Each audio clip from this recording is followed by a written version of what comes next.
เงินเฟ้อบ่แม่นเรื่องไกลตัวและบ่แม่นเรื่องของนักเศรษฐศาสตร์ในห้องแอร์มันคือโจรที่บ่มีตัวตนที่ย่างเข้ามาในเฮือนเจ้าทุกมื้อแล้วลักเงินในกระเป๋าเจ้าไปแบบหน้าด้านๆโดยที่เจ้ายังนั่งยิ้มอยู่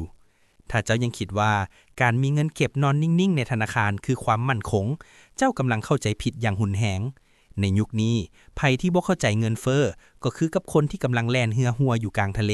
แล้วดีใจที่เห็นน้ำเต็มเรือพอคิดว่าได้น้ำฟรีตื่นได้แล้วเงินเฟ้อมันบ่ได้เฮ็ดให้เงินเจ้าน้อยลงในเชิงตัวเลขแต่มันเฮ็ดให้อำนาจในมือเจ้ากลายเป็นเพียงเศษเจี้ยเป็นหยังมันจึงเป็นแนวนั้นลองนึกภาพเบิ่งเด้อสมมุติมื้อนี้เจ้ามีเงิน 10,000 กีบเจ้าซื้อข้าวจี่ได้2ก้อนแต่ปีหน้าเงิน 10,000 กีบใบเก่าเบอร์เก่าหน้าตาคือเก่านั่นแหละแต่เจ้าซื้อข้าวจี่ได้เพียงครึ่งก้อนนี่แหละคือเงินเฟ้อมันบ่แม่นว่าข้าวจี่มีค่าขึ้นแต่มันแม่นเงินของเจ้าที่กระจอกลงถ้าเจ้าเฮ็ดเวียกหนักแทบตายเพื่อหาเงินแต่บ่ฮู้จักวิธีรักษามูลค่าของมันเจ้าก็บ่ต่างหยังกับทาสที่เฮ็ดเวียกให้ระบบการเงินที่กำลังปุ้นเจ้าอยู่ทุกวินาทีอย่าสลาดแต่หาเงินแต่จงสลาดในการเก็บเงินนำมาเบิ่งตัวอย่างระดับโลกที่ควรศึกษาในยุควิกฤตเงินเฟ้อหุนแฮงไฮเปอร์อินเฟลชันที่ประเทศเยอรมันหลังสงครามโลกครั้งที่1หรือในซิมบับวีคนส่วนใหญ่ตายทั้งเป็นเพราะเงินที่มีกลายเป็นขี้เนื้อในข้ามคืนแต่มีชายคนหนึ่งที่ชื่อว่าฮูโกสตินเนสลาวบ่ได้นั่งให้ฟูมฟายกับค่าเงินที่ตกต่ำสิ่งที่ลาวเฮ็ดคือเปลี่ยนเจี้ยให้เป็นทรัพย์สินฮูโกเข้าใจกฎเหล็กของโลกการเงินว่าในยุคเงินเฟ้อนี่คือมิตรเงินสดคือศัตรูลาวกู้ยืมเงินมหาศาลที่กำลังเสียค่าไปกว้านซื้อโรงงานซื้อเหมืองแห่ซื้อทรัพย์สินที่มีมูลค่าแท้จริงผลสุดท้ายเกิดอย่างขึ้นเมื่อค่าเงินตกต่ำจนฮอดขีดสุดหนี้ที่ลาวมีก็กลายเป็นศูนย์เพราะจ่ายคืนด้วยเงินที่บ่มีค่าแต่ลาวกลายเป็นเจ้าของจักรวรรดิอุตสาหกรรมที่หั่งมีที่สุดนี่บ่ได้บอกให้เจ้าไปกู้หนี้ยืมสินแบบบ่คิดแต่บทเรียนของฮูโก้สอนให้เฮาฮู้ว่าคนรวยบ่เก็บเจี้ยพวกเขาเก็บทรัพย์สินที่สร้างมูลค่าได้บ่ว่าจะเป็นค้ำอสังหาริมทรัพย์หรือแม้แต่ความรู้ที่สามารถผลิตเงินตราต่างประเทศได้นั่นคือทางรอดฉะนั้นถ้าเจ้ายังนั่งจมว่าค่าของชีพแพงเงินกีบอ่อนค่าแต่บ่คิดจะเปลี่ยนวิธีการเก็บเงินหรือบ่คิดจะพัฒนาทักษะให้หาเงินตราที่แข็งค่าได้เจ้าก็สมควรแล้วที่จะจนลงเพราะโลกนี้บ่เคยปราณีคนที่ขี้ข้านเฮียนฮู้เงินเฟ้อคือบททดสอบ IQ ทางการเงินไผสอบตกก็กลายเป็นเหยื่อไผสอบผ่านก็กลายเป็นเศรษฐีอย่าปล่อยให้ความบ่ฮู้เฮ็ดให้ชีวิตเจ้าพังจงเปลี่ยนจากผู้ถูกล่าให้กลายเป็นผู้คุ้มเกมมื้อนี้เจ้ามีทรัพย์สินหยังแด่ที่เงินเฟ้อเฮ็ดหยังมันบ่ได้หรือเจ้ายังภูมิใจกับการมีใบยั่งยืนเงินฝากที่มูลค่าแท้จริงลดลงทุกวันหยุดเฮ็ดตัวเป็นเศรษฐีกับมารอที่เงินเดือนออกปุ๊บกลายเป็นขอทานปั๊บชีวิตเจ้ามันน่าสมเพชบ่ใส่เสื้อผ้าแบรนด์เนมถือโทรศัพท์รุ่นใหม่กินกาแฟแพงถ่ายรูปลงสตอรี่แต่พอฮอดวันที่20ของเดือนพัดต้องมาจีกซองมี่กินเจ้ากำลังหลอกไผอยู่หลอกคนใน Facebook หรือหลอกตัวเองว่าชีวิตดีความจริงคือเจ้าบ่ได้รวยเจ้าแค่ใช้เงินเกินโตเพื่อหาความภูมิใจปลอมๆไปมื้อหนึ่งลองเบิ่งกระเป๋าเงินเจ้าดู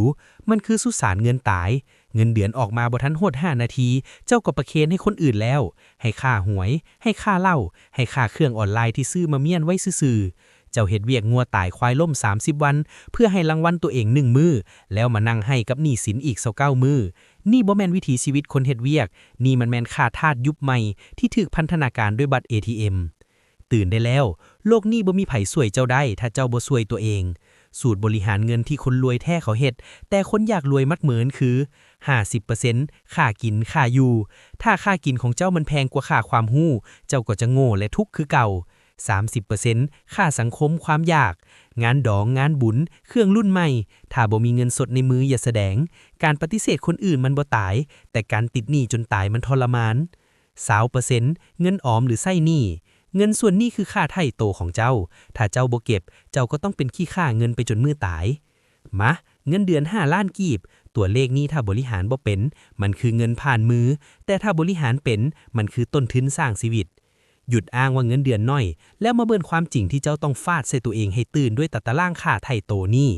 ตารางแบ่งเงิน5ล้านกีบแบบเลี้ยงชีวิตบ่แม่นเลี้ยงหน้าตาหมวดหมู่สัดส่วนจำนวนเงินกีบคำแนะนำแบบตบหน้า1. ค่าไถ่โตเงินออม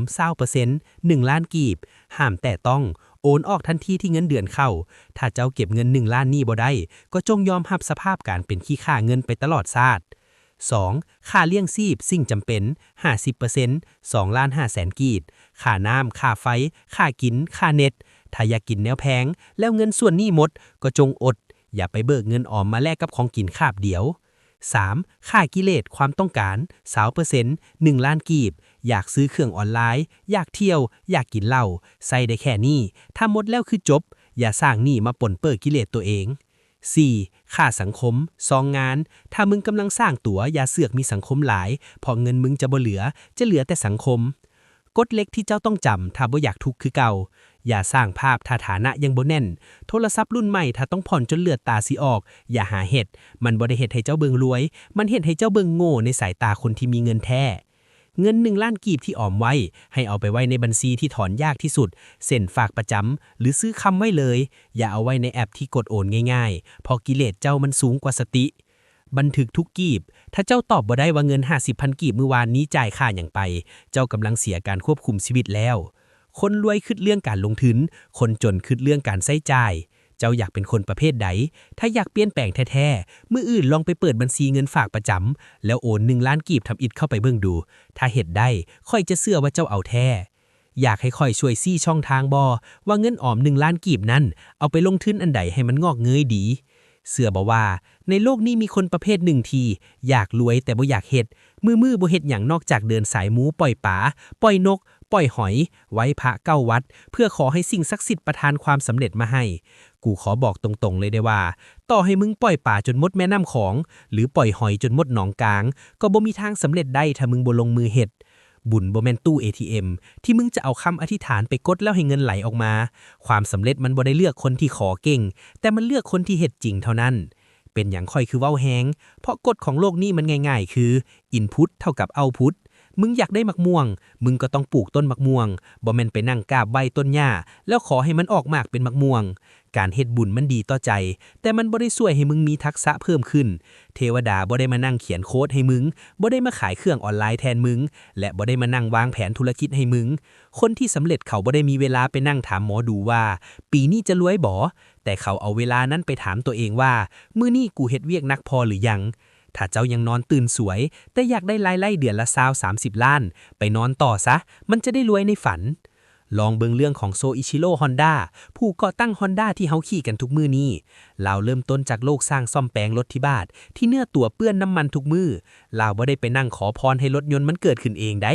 ลาวลงทุนเอาเงินทั้งหมดที่มีไปพัฒนาแหงลูกสูบแล้วส่งให้โตโยต้าแต่ถูกปฏิเสธถ้าเป็นมึงคือสิไปปล่อยปลาแก้เคราะห์แล้วแม่นบ่แต่ Honda บ่เฮ็ดแบบนั้นลาวลงมือเฮ็ดใหม่ปรับปรุงใหม่อดทนกับความล้มเหลวซ้ำแล้วซ้ำเล่าจนสงครามโลกครั้งที่2เฮ็ดให้โรงงานลาวถูกระเบิดทิ่มลาวก็ยังบ่ยอมแพ้ลาวเก็บเอาถังน้ำมันที่ทหารทิ่มไว้มาเฮ็ดเป็นวัตถุดิบสร้างเครื่องจักรติดรถที่บ้านจนกลายเป็นจักรวาล Honda ในมื้อนี้นี่คือบุญที่เกิดจากการเฮ็ดบ่แม่นบุญที่เกิดจากการขอหยุดเอาความเชื่อมาเป็นข้ออ้างของความขี้ข้านการปล่อยป่าเป็นเรื่องที่ดีแต่มันได้แต่ความสบายใจส่วนความสำเร็จมันต้องแลกมาด้วยหยาดเหงื่อและมันสมองถ้ามึงอยากเปลี่ยนชีวิตมึงต้องเปลี่ยนที่มือของมึงบ่แม่นเปลี่ยนที่วัดที่มึงไปอย่าให้ความงมงายมาบังตาจนลืมพัฒนาตัวเองเพราะในวันที่มึงตันหาทางออกบ่ได้ป่าที่มึงปล่อยไปมันก็ซวยมึงขายเครื่องบ่ได้ระหว่างนั่งอ้อนวอนเทวดาขอให้รวย10 ปีกับลงมือเฮ็ดเวียกที่หักอย่างบ้าคลั่ง1 ปีมึงคิดว่าทางใดจะเฮ็ดให้มึงมีเงินในบัญชีหลายกว่ากัน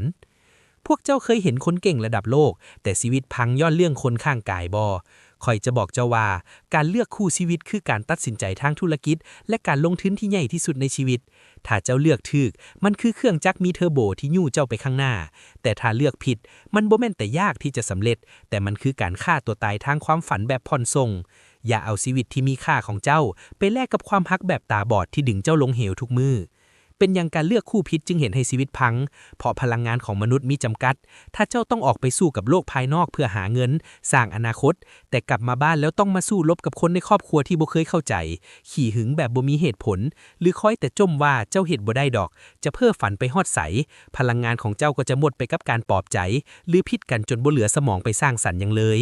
คู่ชีวิตที่เป็นสารพิษหรือท็อกซิกพาร์ทเนอร์จะค่อยๆดูดกลืนความมั่นใจของเจ้าจนเจ้ากลายเป็นคนขี้ผลาญและยุดอยู่กับที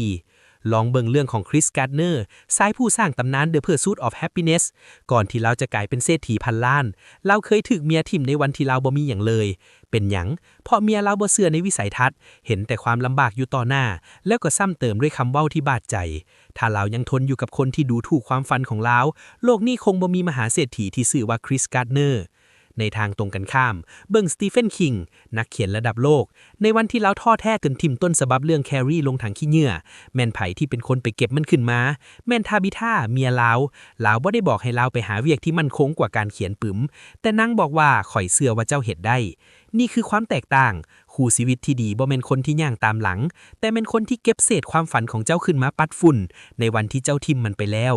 จื่อไว้ว่าใบปริญญาหรือใบยั่งยืนการเฮ็ดเวียกบ่ได้มีผลต่อความสำเร็จเท่ากับใบทะเบียนสมรสถ้าคนที่นอนข้างเจ้าหรือคนที่เจ้ากำลังคบอยู่เขาเป็นลมใต้ปีกที่ช่วยให้เจ้าบินสูงขึ้นหรือเป็นก้อนหินที่มัดขาเจ้าไว้บ่ให้ไปไส